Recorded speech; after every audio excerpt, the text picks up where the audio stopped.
अभी 2 दिन पहले क्रिप्टो मार्केट में एक हैवी क्रैश देखने को मिला। सिर्फ रात के अंदर बिटकॉइन का प्राइस 1,19,20,000 डॉलर्स पर ट्रेड कर रहा था। वहां से 1,02,000 डॉलर्स के ड्रॉप देखने को मिले और बिटकॉइन के इस ड्रॉप से क्या हुआ, पूरी क्रिप्टो मार्केट अच्छी खासी क्रैश हुई। और इस क्रैश से एक तीर से बहुत निशाने लगे। इस क्रैश के बारे में हमने ऑलरेडी डिस्कस किया जब ये क्रैश आया, ठीक है, सब पॉइंट टू पॉइंट डिस्कस किया। पिछली वीडियोस चेकआउट कीजिए। हमने कहा था क्रैश आया है तो क्रैश का बेनिफिट लीजिए। क्रैश एक मौका है, डिप है और सेल है। और ये जो सेल थी, ये जो डिप था, आज अगर आप मार्केट देखोगे, मैं ये तो नहीं कहूँगा कि मार्केट पूरी तरह से रिकवर हो चुका है, लेकिन मार्केट में मोस्टली आधे से ज़्यादा सेल ख़त्म होने वाली है। जो सेल लगी हुई थी कल परसों तक, जिसका बेनिफिट लेने के लिए हमने भी डिस्कस किया था। कोई एडवाइस नहीं है क्रिप्टो मार्केट में। किसी भी कॉइन में अगर आप इन्वेस्टमेंट कर रहे हो, बिना रिसर्च के कुछ भी मत करना। लेकिन क्रिप्टो मार्केट में जो सेल लगी थी, वो सेल अब फाइनली कहीं ना कहीं एंड हो रही है और बिटकॉइन के प्राइस रिक्लेम हुए 1,16,000 डॉलर्स तक। बिटकॉइन अभी ट्रेड कर रहा है 1,14,15,000 डॉलर्स के ऊपर। आज बात करेंगे अब आगे क्या हो सकता है। नया वीक शुरू हो चुका है, थोड़ा सा मार्केट की आगे की सिचुएशन के बारे में बात करेंगे। तो अगर किसी भी क्रिप्टो में आप इन्वेस्ट कर रहे हो, ट्रेड करने की सोच रहे हो, क्योंकि मार्केट ठीक है अभी क्रैश से थोड़ा उभर रहा है, तो वॉलेटिलिटी रह सकती है। क्यों? क्योंकि परसों की डेट बहुत इंपॉर्टेंट है। बिना रिसर्च के कुछ भी मत करना। परसों नया वीक शुरू हो चुका है आज से, ठीक है।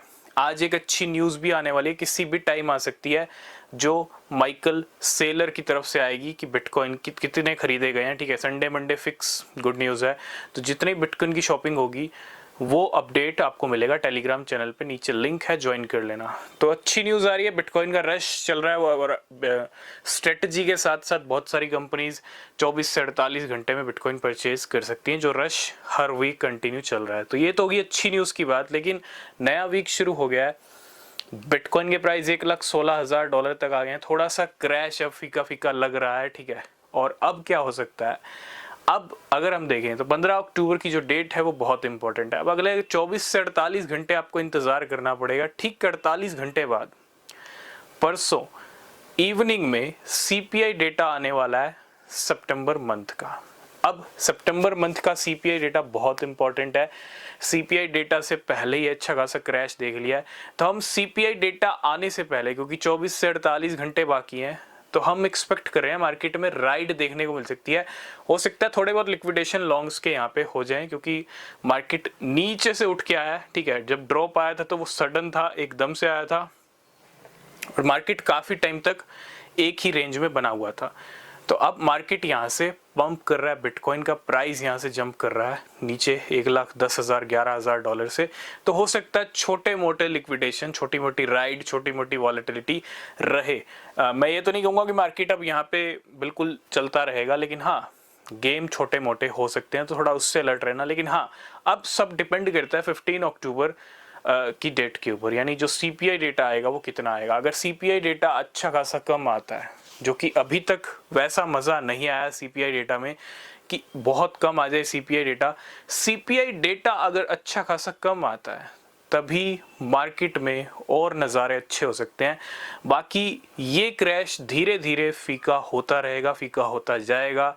तो कहीं ना कहीं थोड़ा सा वेट करने की ज़रूरत है। और इस क्रैश में जिन लोगों ने एंट्रीज बाहर ली, जो पैनिक में आए, वो डेफिनेटली अभी बाहर होंगे।